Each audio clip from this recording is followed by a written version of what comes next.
Hey everybody, Dan from New Mexico Desert Classics. Today is turning out to be a productive day. If you watched the last video on the fuel line on the Fiat 500L, the 1970, 71 I think, Fiat 500L on Pia, today started out crap. But I managed to replace a ethanol-eaten fuel line, leak solved, no big deal. Today I was supposed to come out and work on the 914, so I said, you know what, I'm gonna go shoot some footage on the 914s.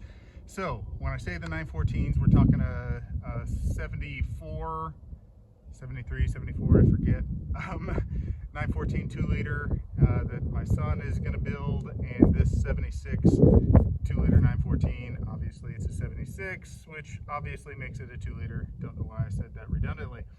But last time I was out here, I had a battery with me and hooked up the battery, hit the key, and on both cars couldn't get them to crank. So I was like, oh crap. Hope the engines aren't locked up. They've been sitting for 7 years that I know of, probably 15 or more.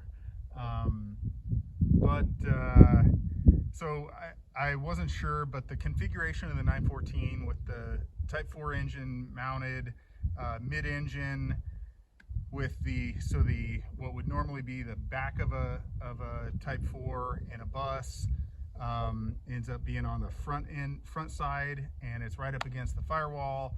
Makes it hard to get anything up in there. I couldn't turn either one of them in neutral with the fan belt, so I did a little bit of Googling, and thanks to the guys on 914 World, found out that because of the differential setup on these cars, if you jack up one side and put the car in 5th gear, which is back and to the right, put the car in 5th gear, you should be able to turn the rear wheel that is in the air, and which is essentially turning over your engine using the essentially a gear reduction. So I did it. So in neutral it spun. In 5th, I did not pull the plug, so we're literally fighting compression. But in 5th, I can get it to turn over. It was not easy at first. You can feel when the compression hits. I am not going to turn it over too much because I don't want to score the cylinder walls. I also don't like my arms up under here. I'm realizing I didn't put jack stands under here, but it's not locked up, so that's a good thing. The other cool thing is, you know, this car's been sitting on flats since we pulled it out here in a trailer, and which meant I have not gotten a good look at the underside of the car. So we're going to take a good look at the underside of the car. All right, so man, I say that a lot. All right, so bottom line is, this is a pretty solid car. Very solid, in fact. I knew it had some rust on the passenger side, but all in all, I am happy, very happy, in fact, with what I see. That funkiness you see up front is the dealer installed air conditioning. Hate that this has dealer installed air conditioning. Air conditioning on a air-cooled car is never a great idea, in my opinion. But I mean, there's a little bit of rust, but not too shabby. All right, so I just did the same check on the 73. It turns over fine, makes full revolutions. After I turned the camera off on the 76, I discovered that it does not make full revolutions, but at least it's not seized. So we're gonna climb up under the 73 and take a look around. All in all, it's pretty good. There is that good little dip-to-do on the, that's a great word, dip-to-do, on the tunnel.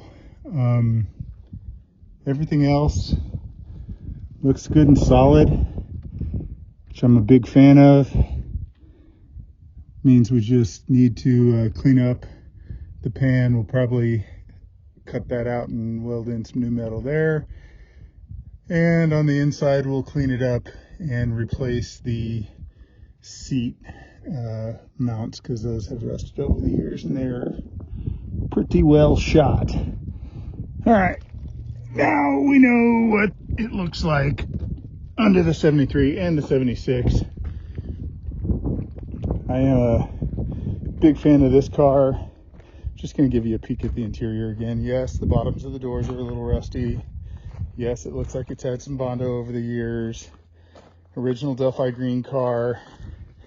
But the interior, I mean, the seats look better than what you're seeing here, but the door cards are amazing. I mean, the original carpet's actually probably salvageable. It's just fantastic. So I'm super stoked that this one's engine's not locked up. Should be able to get this one on the road for my son pretty easily as soon as we can make some time and money to do so. Again, battery tray's not bad. All original fuel injection. And we're gonna see what we can do.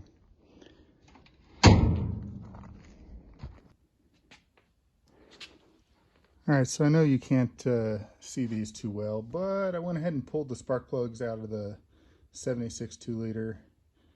They were a little white, which means it was running a little lean.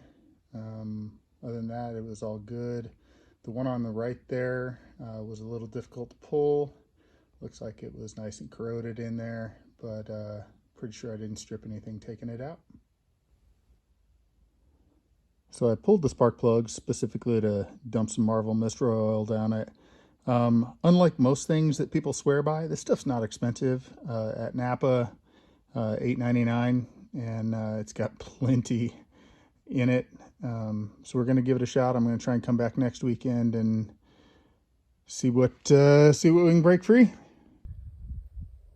All right, so this is Dan from New Mexico Desert Classics. In the sea of old Porsches. Just thanks for everybody for watching. We are a small channel. Appreciate all the support we get from the 860 people who have decided to subscribe. I'm super stoked that these engines aren't seized. Kind of sucks that the 76 won't turn over all the way, won't make full revolutions, but I'm going to dump some Marvel Mystery Oil down, see if it's just a valve sticking that's keeping it from going. Don't want to bend the valves. So we shall see. Hanging in there. Y'all have a Merry Christmas.